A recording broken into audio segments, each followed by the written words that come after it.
Les années 90, de la fumée partout, sur les plateaux télé, dans les avions, dans les trains, et la certitude pour beaucoup qu'il en sera toujours ainsi.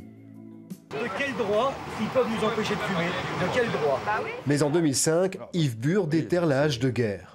C'est, je dirais, l'outil de travail à l'époque, quand j'étais dans l'Assemblée, je l'ai gardé en souvenir. Le maire de Ningolsheim est alors député, très investi dans les questions de santé publique, convaincu que les méthodes de l'industrie du tabac sont immorales et conscient des ravages de la cigarette.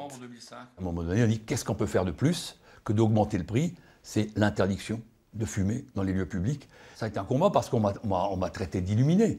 Le jour où je présentais la proposition de loi, le président du groupe, à l'époque Bernard Accoyer, disait qu'il est hors de question de voter cette proposition de loi. À l'Assemblée nationale, les débats sont en effet soutenus. On va nous claquemurer dans des fumoirs, vous vous rendez compte? C'est invraisemblable.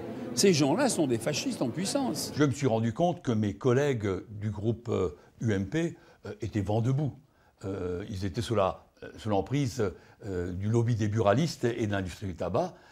Mais je savais une chose, c'est que les Français y étaient favorables. Yves Bure tient bon, la mesure est populaire. Elle entre en vigueur le 1er février 2007.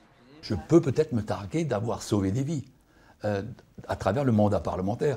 Donc j'en suis fier, effectivement. Et je suis surtout content, c'est que toutes les propositions que j'ai faites par la suite sont maintenant mises en œuvre par Marisol Touraine, qui les a repris intégralement. L'interdiction de fumer dans les voitures en présence d'enfants en 2014, c'est lui. Le paquet neutre cette année, c'est lui. Un fonds de prévention financé par l'industrie du tabac dans les prochaines semaines, c'est encore lui. Yves Bure n'est plus député depuis plus de 5 ans, mais ses propositions continuent de changer les habitudes de millions de Français.